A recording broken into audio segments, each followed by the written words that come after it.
गणेशाय नमः। ओम गं गणपतये नमः। वक्रतुंड महाकाय सूर्यकोटि समप्रभा निर्विघ्नं कुरु मे देव सर्वकार्येषु सर्वदा। ये सुमरत सिद्ध होए गणनायक करिवर बदन करहु अनुग्रह सोए बोधिराश शुभ गुण शरण। गणपति वाच एस्ट्रोलॉजी से मैं प्रोफेसर डॉक्टर ए.के. चौबे आप सभी मित्रों का अपने इस YouTube चैनल पर हार्दिक स्वागत और अभिनंदन करता हूँ। मित्रों नमस्कार। मित्रों मैं उपस्थित हुआ आज फिर देखिए आपसे बहुत ही इम्पोर्टेंट वार्ता करने के लिए। देखिए मैं अपनी जो वार्ता जो भी है वो आप देखिए जो भी हो, किसी की आपकी राशि की हो किसी की न हो, उसको आप रुक रुक के देखेंगे या छोड़ के थोड़ा सा देख रहे 1 सेकंड आगे बढ़ गए तो कुछ पल्ले नहीं पड़ता। इसलिए पहली रिक्वेस्ट तो ये है कि जो कुछ भी देखें वीडियो पूरा देखें शुरू से आखिर तक, और अन्यथा ना ही देखें, क्योंकि फिर आधा पद्धा देखने से कुछ समझ नहीं आता नहीं है और फिर आप उस पर गलत सलत रिमार्क रखते हैं जो कि बहुत बुरे लगते हैं। हालांकि मैं जवाब नहीं देता हूँ उनका कोई, लेकिन वो अच्छे नहीं लगते हैं, मतलब अशोभनीय लगते हैं और गलत नॉलेज का। अगर आपको नॉलेज नहीं है तो आप कोई ऐसा प्रॉपर भद्दा जवाब मत दीजिएगा, पहले समझिए उसको, देखिए। अगर आपका कोई नहीं मिलता है वो और मैंने जो बताया है तो इसका मतलब आपकी जन्म कुंडली को दिखाना जरूरी है। जन्म कुंडली कोई खराबी है। अभी तो मैं आपकी जन्म कुंडली नहीं बता रहा हूँ, अभी तो मैं जनरल बात बता रहा हूँ। मेरे पास काफ़ी लोगों की रिक्वेस्ट आई कि मैंने पहले देखिए 4 जून के बारे में, मोदी के बारे में वीडियो बनाए थे, तो लोग कह रहे थे परिस्थितियाँ बदल चुकी हैं, बहुत हालत ख़राब है, सारे जोशी, सारे पंडित लोग, सारे चैनल वाले लोग बीजेपी की हार दिखा रहे हैं और सब कह रहे हैं कि इंडिया गठबंधन या इंडिया गठबंधन जो भी कहिए वो जो है बहुत जोर शोर से जीत के आ रहा है। कोई कह रहा है कि एनडीए 150, कोई कह रहा है 200 पार नहीं आएंगी।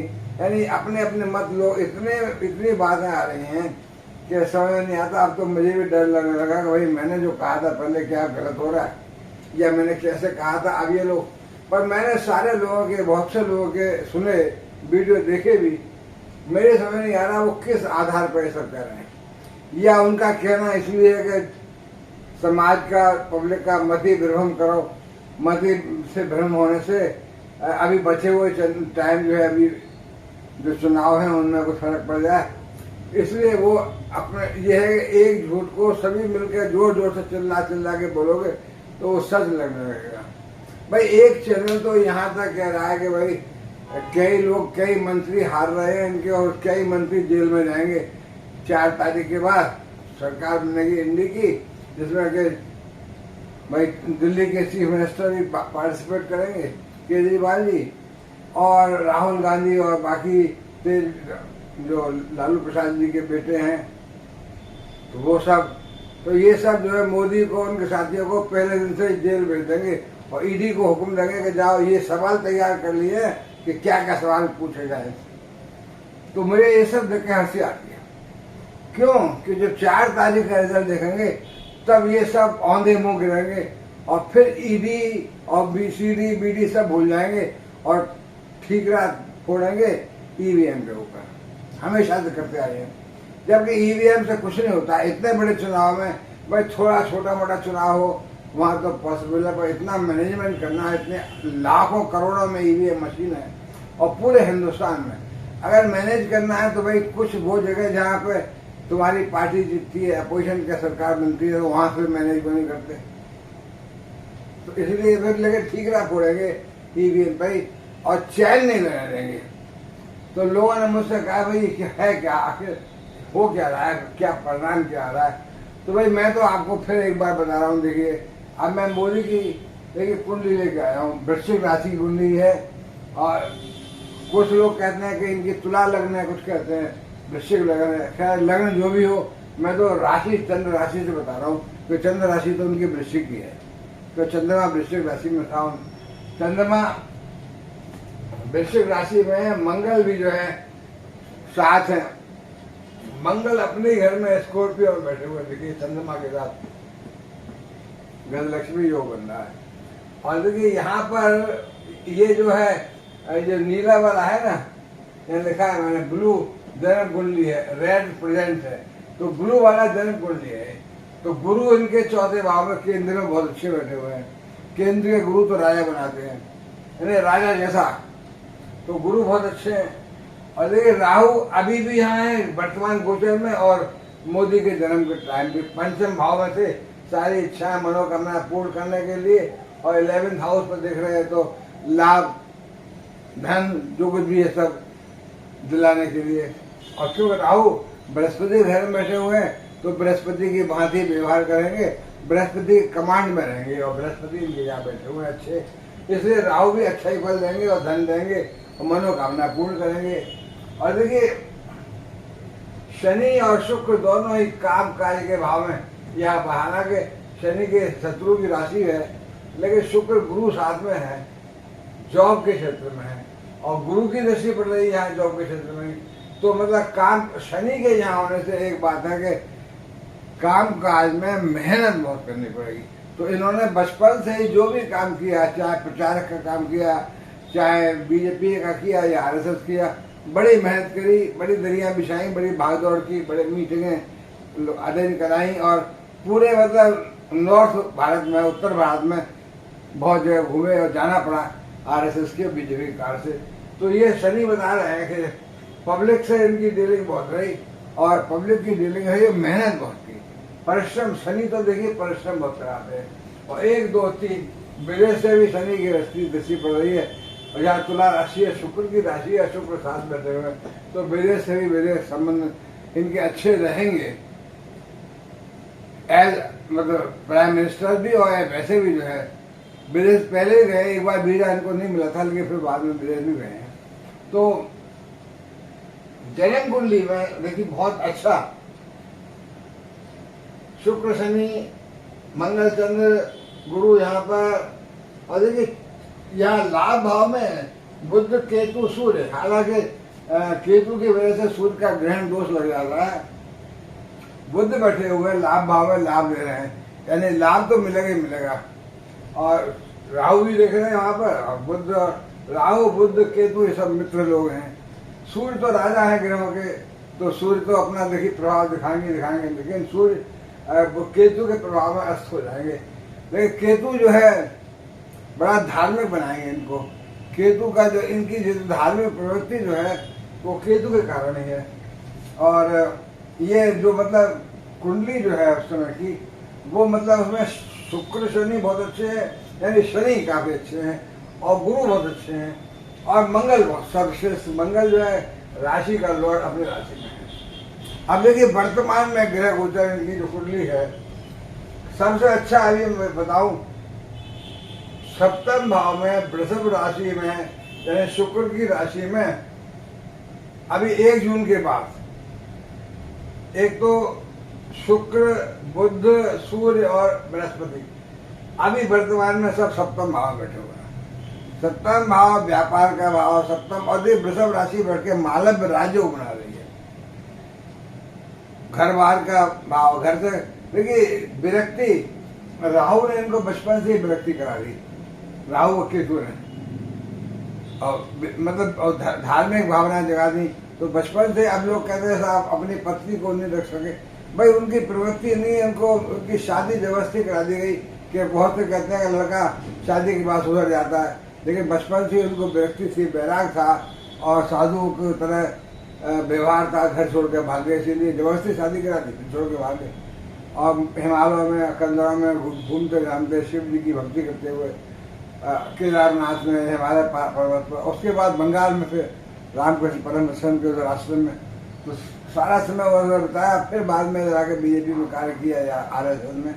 तो बचपन से ही प्रवृत्ति रही, शनि के कारण जो है, केतु के कारण, राहु के कारण धार्मिक और जनता से तो जुड़े रहे, लेकिन घर से विरक्ति रही, इसलिए शादी वादी भी जो जबरदस्ती की गई तो वो उन्होंने छोड़ दिया।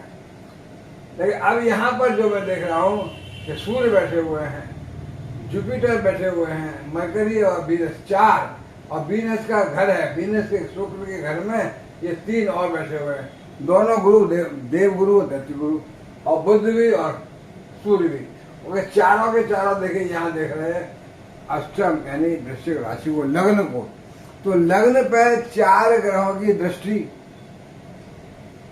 यानी और ये 4 ग्रह ही नहीं बल्कि आप देखिए 1 जून को मंगल यहाँ आ जाएंगे। तो यहाँ से भी मंगल 7 और 8, मंगल की 8वीं दृष्टि अपनी राशि में मंगल उच्च के बैठ करके, और मंगल अपनी राशि को देख रहे हैं स्कॉर्पियो को।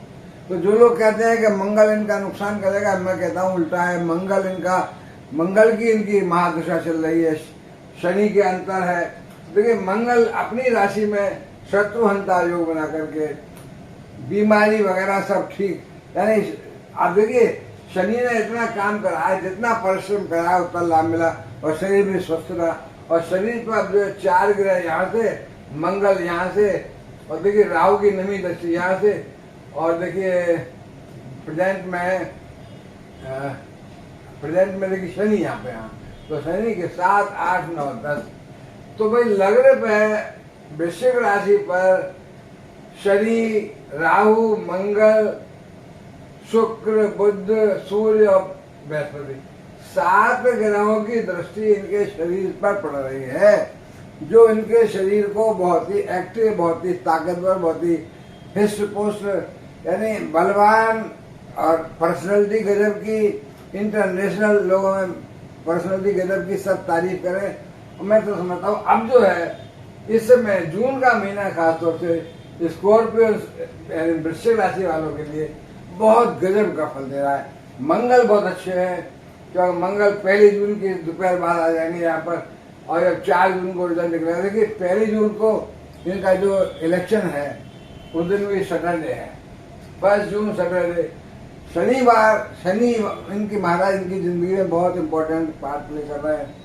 शनि महाराज के कारण बहुत परिश्रमी और पराक्रमी बने, क्योंकि शनि का देखिए अपनी भाव जो है, शनि का राशि मकर राशि इनके 3रे भाव में, और शनि यहाँ बैठे हुए हैं। 1, 2, 3, 4, 5 यहाँ देख रहे हैं, 1, 2, 3, 4, 5, 6, 7, यहाँ देखिए 7, 8, 9, 10 यहाँ भी देख रहे हैं, और यहाँ भी देख रहे हैं धर्म के समय से। तो यहाँ शनि की दृष्टि से ही इनको शादी से वैराग्य हुआ। और देखिए यहाँ पर जब शनि के घर है तो जितना पराक्रम, जितना परिश्रम करोगे, शनि उतने खुश होकर के आशीर्वाद देंगे। तो जितना मेहनत बहुत की इन्होंने, आप देखिए 18 घंटे काम करते रहते हैं, और बिना ज़्यादा खाना पीना खाए, बहुत से दिन तो पानी पर ही पूजा पाठ में निकाल देते हैं, और बहुत सूक्ष्म खाते हैं, योगा करते हैं, और बहुत परिश्रम करते हैं। तो सब शनि का असर है। और देखिए तो अब इनको शनि का 2024 चल रही है, तो उसका नंबर 2, 2, 4, 10, 8 बनता है। और इनका देखिए 1 जून को इलेक्शन है इनका, उस दिन सैटरडे है, तो सैटरडे का 8 नंबर बनता है। सैटरडे 4 नंबर 8, तो 8 नंबर का या शनि का इनका बहुत असर है। और 17 सितंबर इनका जन्मदिन है, तो उसका 8 बनता है, 2024 का 8 बनता है। तो मैं समझता हूँ भाई नरेंद्र मोदी का तो इस समय यानी भगवान की विशेष कृपा, जो ये कहते हैं ना कि मैं जो ईश्वर के द्वारा भेजा हूँ, मैं भी ये मानता हूँ कि ये आत्मा विशेष तौर से भेजी गई, जो कि बचपन से ही वैराग्य रहा इनको, और इस तरह का इनका निर्माण किया गया पर्सनैलिटी का कि राष्ट्र भक्ति कूट कूट के भरी है देश के लिए। और देखिए अपना तो आगे पीछे, ये खुद कहते हैं मेरा तो कोई रोने वाला भी नहीं है, मुझे कोई चिंता क्या, जो देश प्रेम राष्ट्र प्रेम है, इसके लिए अगर देखिए इतने जो आप लोग लगाते हैं बिना बात के दोष, भाई कभी कोई कंट्री बिना कुछ बड़े बिजनेसमैन के चला है क्या? अब अडानी अंबानी क्या अभी आज बन गए? अंबानी तो पता नहीं कब से पहले बड़े अंबानी थे, फिर छोटे अंबानी, वो कांग्रेस के पाले हो रही थे क्या? कांग्रेस ने उनको सपोर्ट नहीं किया बिजनेस में, क्या उनसे पैसा नहीं लिया? तो बिना बड़े कुछ बिजनेसमैन के, बिना बड़े बिजनेस हाउसेस के कोई कंट्री ग्रो नहीं करता है, और उस कंट्री के द्वारा वो बिजनेसमैन भी ग्रो करते हैं। ये तो लगा हुआ है, वो चंदा देते हैं पार्टी को सरकार चलाने के लिए, सरकार ऐसे रूल बनाती है, उनको लाभ मिलता है, बैंक से लोन दिलाती है। ये तो हर कंट्री में होता है, इसके बिना कंट्री ग्रो कैसे करेगा अगर बिजनेसमैन सपोर्ट नहीं करेंगे? और देखिए सरकार की नौकरी कितनी होती है, कुछ एक 20-25 लाख, तो सरकार कहाँ से जॉब देगी? वो कहते हैं 2 करोड़ उन्होंने वायदा किया था जॉब देने का, यानी जॉब बनाने का, ये नहीं कि सरकारी नौकरी। अगर 2 करोड़ सरकारी नौकरी हर साल दें तो भाई फिर तो सारा मुल्क जो 140 करोड़ सब सरकारी नौकर हो जाएगा, और सरकारी नौकरी में बंटाधार हो जाएगा। क्यों सरकार में आके फिर आदमी काम करता है क्या? कुर्सी पे बैठता है और इंतजार करता है ग्राहक आए मेरा कोई काम के लिए तो मैं उससे पैसा मांगू और पैसा लेके फिर। मैं तो खूब अनुभव किया है, कोई भी काम करा लो सरकारी दफ्तर में काम होता ही नहीं बिना पैसा, कैसा भी काम हो। कोई सरकार आ जाए बिना पैसा दिए तो काम होता ही नहीं है। तो इसलिए सब लोग सरकारी नौकरी चाहते हैं कि सरकारी नौकरी में तनख्वाह तो हमारी पेंशन की तरह जाएगी, बाकी जो आएंगे लोग काम कराने उनसे हमारा काम चलेगा, उनसे हम पैसा कमाएंगे। तो सब रोते हैं कि सरकारी नौकरी सरकारी नौकरी सरकारी। अरे सरकारी नौकरी MA पास भी चपरासी बनने को तैयार है, तो चपरासी भी साहब से मिलाता है आने वाले को, तो वो पैसा देता है पहले। तो सरकारी चपरासी भी बड़ा अच्छा है, लेकिन मेहनत करनी पड़ती है। बिजनेसमैन के वहाँ अच्छा पैकेज ही मिलेगा, लेकिन काम करना पड़ेगा। तो मैं तो कहता हूँ बिना बिजनेसमैन के कंट्री ग्रो नहीं करता, और कंट्री ग्रो करने के लिए बिजनेसमैन को सपोर्ट करना पड़ता है। बिजनेस ग्रो नहीं करेंगी तो तुम्हारे यहाँ विदेशी नहीं आएंगे, विदेशी कंपनियां नहीं आएंगी, तो ऐसे रूल बनाने पड़ेंगे आपको। इसलिए ये सब घोषणा कि अडानी अंबानी, अरे भाई ये तो हमेशा रहा है।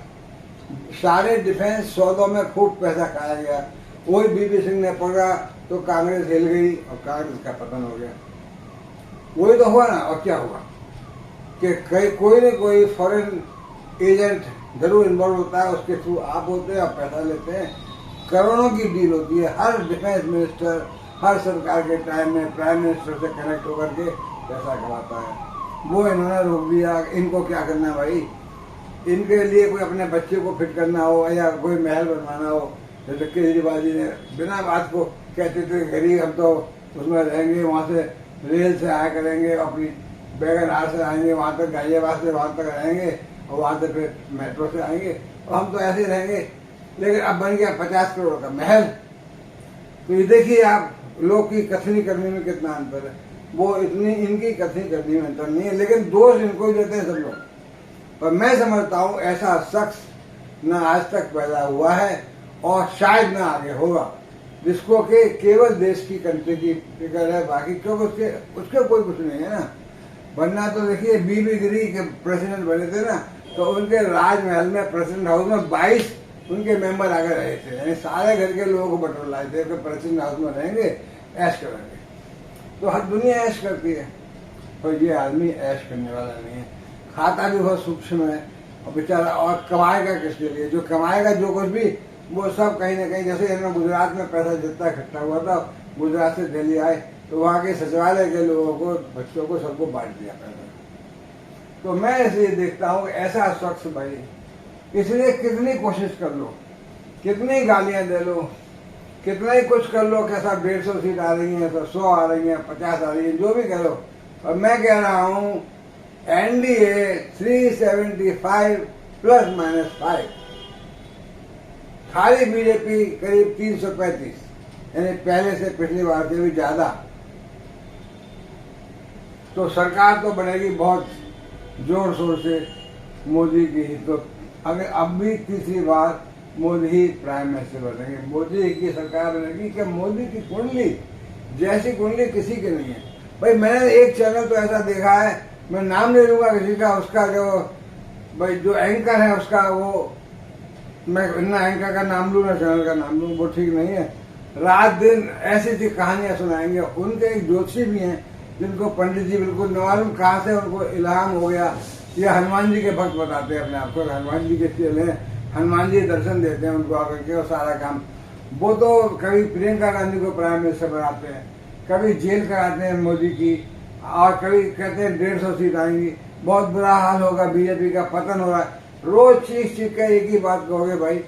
यानी इतना हाईली पेड है वो लोग किसी न किसी संस्था से, जो कि बीजेपी की बुराई के लिए कहा गया कि तुम बीजेपी को बुरी तरह से मोदी को गाली दो और ये पब्लिक के कान में डाल दो, ये तो गया है तो गया है तो गया। जैसे वोट उसको फिरने वाले पब्लिक सोचेंगे अभी तो हार ही रहे हैं, इनको क्या बोलते हैं। लेकिन अकेला मोदी मैं समझता हूँ। हालांकि और मेहनत तो और लोगों ने, अमित शाह ने और योगी जी ने खासतौर से मेहनत तो बहुत की है, पर इस शख्स ने भी प्राइम मिनिस्टर होते हुए भी और इस एज का होते हुए इतनी मेहनत की है कि मैंने तो नहीं देखा कोई आदमी इतनी मेहनत करने वाला। तो भाई ये मैं बता रहा हूँ कि अगर 400 पार हो गए कैसे ही, तो 422 आएंगे फिर। तो 422 का मतलब 4 2 6 2 8 number. If above 400 then 422, otherwise NDA 375 ±5, जिसमें करीब करीब 335 325 समझ लीजिए, 325 से 335 तक, 330 मान लीजिए, 300 बीजेपी के, बाकी सब इनके साथ अलायंस के। और इंडी अलायंस जो है, मैं इंडिया नहीं कहूँगा उसको, इंडी अलायंस, क्योंकि इंडिया तो बहुत बड़ा कंट्री है, उसको नाम बिगाड़ने के लिए इंडिया नाम रखा है कि जो कोई ये कर सकता, अरे इंडिया हार गया, इंडिया हार गया। इंडी गठबंधन कहिए, इंडी अलायंस को 125 ±10, 125 ±10। कांग्रेस फिर दोबारा देखिए, कांग्रेस का मैं लिखूं यहाँ पर कहीं, कांग्रेस का कहूँ मैं, अगर देखिए कांग्रेस जो है 45, कांग्रेस 45 ±10, यानी कांग्रेस की 55 तक पहुंच सकती है और 45 40 तक भी आ सकती है। कांग्रेस का जहाज तो डूब गया, और उसका कारण मैं नहीं बताऊंगा, उसका कारण इन लोगों को खुद एनालिसिस करना चाहिए। मैं वैसे दिल से, और मैं बहुत पुराना कांग्रेसी हूँ, मेरे फादर तो बहुत एक्टिव नेहरू जी के और पंत जी के, लालू शास्त्री के दोस्तों में हुआ करते थे, तो मैं तो बहुत हमेशा वोट दिया है कांग्रेस को। लेकिन अब मैं कांग्रेस के हाल चाल और चलन देख करके, कांग्रेस के नेता को देख करके मुझे घृणा होने लगी है कि इतना बुरी तरह से कांग्रेस के लोगों ने पैसा लूटा है।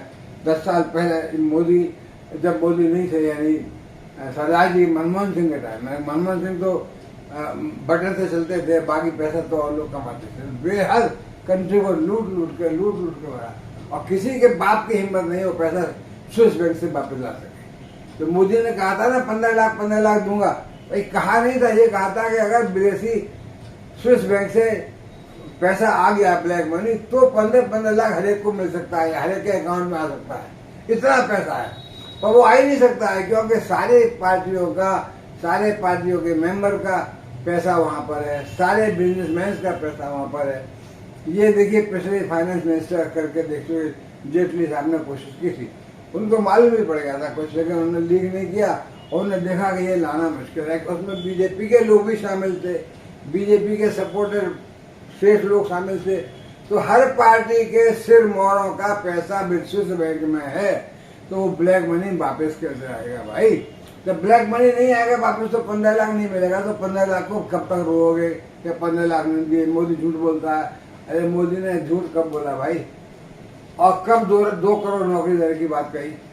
2 करोड़ जॉब सृजन करने हैं, कैसे करने हैं, कैसे मतलब बैंक से लोन देकर के, कैसे स्टार्टअप बना करके, लेकिन वो सब चाहते हैं कि हमारा सरकारी नौकरी मिले, वो कभी नहीं होगा, कोई सरकार नहीं दे सकती, कोई भी आ जाए। तो मित्रों, मैं अब यहाँ पर देखिए बता रहा हूँ आपको कि 4 जून को जो आप देखेंगे, उसके बाद कब ओथ लेंगे मैं नहीं जानता हूँ, पर मेरे हिसाब से तो शनिवार को ही ओथ लेनी चाहिए इनको। शनिवार, और शनि का इनका बहुत स्ट्रॉन्ग वो है, और शनि 8 तारीख को शनिवार भी है, तो मेरे हिसाब से तो 8 तारीख बेस्ट बैठती है इनको, या मंगल को। मंगल तो दूर हो जाएगा बहुत, जब मंगल 4 तारीख का, फिर 11 तारीख का, 11 तारीख को ठीक नहीं रहेगा फिर। तो 7, 8, 9 में इन तारीखों में, जिनमें 8 मेरे हिसाब से बेस्ट बैठती है, उठ लें और नए प्राइम मिनिस्टर का स्वागत करिए। मैं बता रहा हूँ, अब मोदी का 3rd टर्म बहुत स्ट्रॉन्ग टर्म आएगा, यानी इस स्ट्रॉन्ग टर्म में बड़े बड़े सख्त कानून बनेंगे, उनका इम्प्लीमेंटेशन होगा, भ्रष्टाचारियों को पकड़ा जाएगा, एक्शन लिया जाएगा। जितने ही भ्रष्टाचारी इसमें मोदी को गाली दे रहे थे, उन सब की तबीयत ठीक की जाएगी, और ऐसे कानून बनेंगे जुडिशरी और मतलब एडमिनिस्ट्रेशन में कोई झगड़ा नहीं हो, एक दूसरे को ऊंचा नीचा न दिखाएं, सरकार सोचता है कि जुडिशरी को हम दबाएं, जुडिशरी को हम सरकार को दबाएं, ये सही नहीं है। तो ऐसे लॉ बनने चाहिए जो कि न तो जुडिशरी ऊपर है न एडमिनिस्ट्रेशन ऊपर है, एग्जीक्यूटिव। तो ये न तो मतलब पार्लियामेंट ज़्यादा ऊंची है, पार्लियामेंट लॉ बनाती है, पर जुडिशरी को भी उसमें ध्यान रखना है कि जो पार्लियामेंट ने लॉ बनाया उसको जबरदस्ती बिना मत को काट दें, उसको मना करना, वो भी सही नहीं है। तो फिर बहुत झगड़े शुरू हो जाते हैं। इसलिए ऐसे लॉ बनने चाहिए जिनका कोई बड़े से बड़ा केस हो, एक साल में उसका फैसला आ जाए, या और जल्दी 6 महीने में या 1 महीने में, depending upon the case to case. पर ये ना हो कि 30-40 साल तक लोग मर जाते हैं, उनके बच्चे आ जाते हैं, तीसरी पीढ़ी आ जाती है, फैसला नहीं होता। तो ऐसे लॉ कानून आने चाहिए, यूनिफॉर्म सिविल कोड होना चाहिए पूरे देश के नागरिकों का, एक रूल में और जनसंख्या कंट्रोल होना चाहिए, वरना भूखे मरना की नौबत आ जाएगी। तो मैं समझता हूँ मित्रों, ये जो टाइम आ रहा है अब सब लोगों के लिए बहुत ही अच्छा टाइम भी है, और अच्छे रूल आएंगे, सख्त रूल आएंगे, बैंक के सख्त रूल, टैक्स पे अच्छे बनने चाहिए रूल, जिससे कि जो टैक्स ऑटोमेटिक पे हो जाए, कोई भरे न भरे रिटर्न भरने की जरूरत नहीं है, इनकम टैक्स खत्म कर दिए, जीएसटी खत्म कर दीजिए। जो बैंक ट्रांजेक्शन हो रहा है, कोई भी बैंक चेक के थ्रू, उस पर कमीशन, चाहे चेक का पेमेंट हो चाहे चेक का जमा हो, उस पर कुछ जो तय कर लिए बैंक का कमीशन कटेगा, वही टैक्स। बाकी सारे टैक्स खत्म, जीएसटी खत्म, इनकम टैक्स खत्म, सब कुछ खत्म। तो ये सारे टैक्स जब खत्म हो जाएंगे तो कीमतें नीचे आ जाएंगी, डाउन हो जाएंगी। लेकिन जो आप बैंक से आप ट्रांजेक्शन करेंगे, अपना चेक जमा करेंगे या चेक विड्रॉ करेंगे, तो उस पर कोई पैसा कटेगा। वो जो है टैक्स उतना देख लीजिए आप कि कितना कटना चाहिए हर चेक पर, और कैश ट्रांजेक्शन मिनिमाइज हो जाए, 5-10 हज़ार तक के बस कर लें, छोटे मोटे पेमेंट कार्ड से करें। और देखिए वो भी सप्ताह में 1-2 बार अलाउ हो कार्ड, जिन्हें हो कि रोज आदमी जाए कार्ड से अपना पैसा निकाल लें, 5,000-10,000 की लिमिट लगाएं, और ज़्यादातर कैश ट्रांजेक्शन खत्म हो जाए, तो चोरी रुकेगी और टैक्स भी आएगा। इसलिए जरूरी है लॉ मिनिस्टर कोई अच्छा आदमी हो जो कानूनों को ठीक से बनाए, होम मिनिस्टर कोई स्ट्रॉन्ग आदमी हो जो सख्ती से देश में पेश कर सके, डिफेंस मिनिस्टर कोई अच्छा आदमी हो जो फौजों को अच्छी तरह से कंट्रोल कर सके और विदेशी हमलों को रोक सके। तो मैं समझता हूँ भाई 4 जून को कुछ नया होने वाला है, हिंदुस्तान की तकदीर बदलने वाली है, और फिर से ही Narendra Modi prime minister elect हो रहे हैं। ओथ जब भी ले, लेकिन 4 जून को पता लग जाएगा कि मोदी जी फिर से प्राइम मिनिस्टर। तो मित्रों, मैं अब यहाँ विराम लेता हूँ। आपसे निवेदन ये है कि आप मेरे चैनल को सब्सक्राइब करें। अभी आगे आऊँगा तो कोई और चर्चा करूँगा मित्रों। नमस्कार।